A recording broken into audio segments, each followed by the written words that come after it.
friends.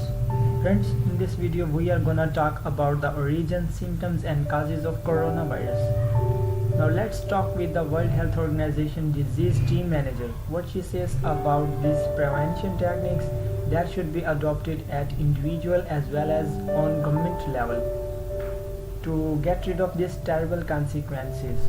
So let's talk with that manager. Epidemiologist, and I work in our health emergencies program, and my background is in respiratory diseases. So I spent quite a lot of time working on influenza, avian influenza, which is a virus that moves from birds to people, and I'm our MERS focal point, so Middle East Respiratory Syndrome coronavirus focal point, and in this current response I'm the technical lead in terms of the response for WHO. So what that means, and what I've seen her doing, is she's the one coordinating with all the various teams who are working on this. The people who are working on labs, the people who are doing calls with the doctor and nurses who are actually treating people sick with the disease. And helping, I think one of the things you do is almost raise the questions that we need answers to, and then reach out to partners and see who can help us answer that type of question. And also make sure WHO is putting together the right guidance. So if we need guidance for how a laboratory should test for this disease, and so on, we're saying we need to develop that guidance. Is that about right? That's right. And okay. What we are trying to do here is build upon experiences that we've had with other types of respiratory viruses. This novel coronavirus, novel meaning new, it's something we haven't seen before. And so when something is new, there's a lot of unknowns.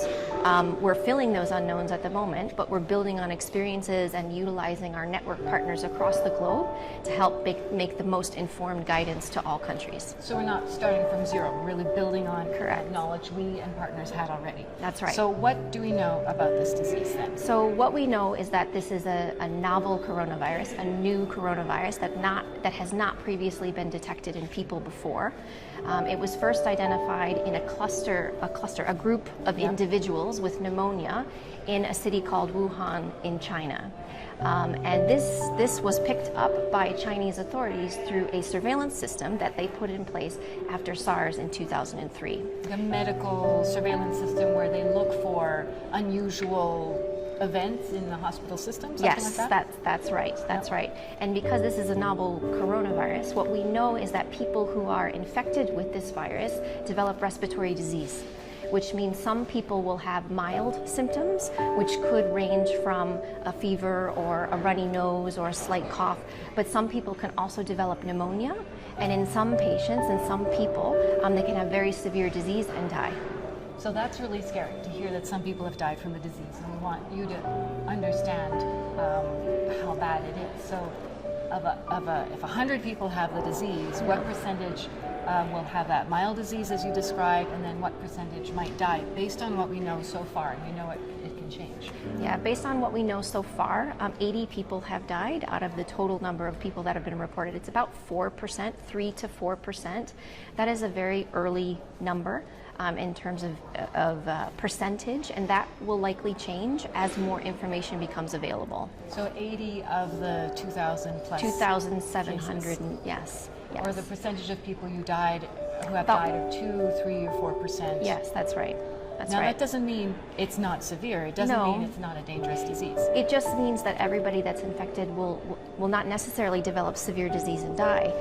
So when we do surveillance, when we look for cases, we tend to look for people who go to healthcare facility and go to hospital, and those are the people that have disease. What we don't pick up from surveillance systems are those that have the more we call the mild end of the spectrum of disease. And it's important that as Chinese authorities continue to look for cases, they may find individuals who have more mild disease, and that will likely change, the proportion of people that die. Will change over time.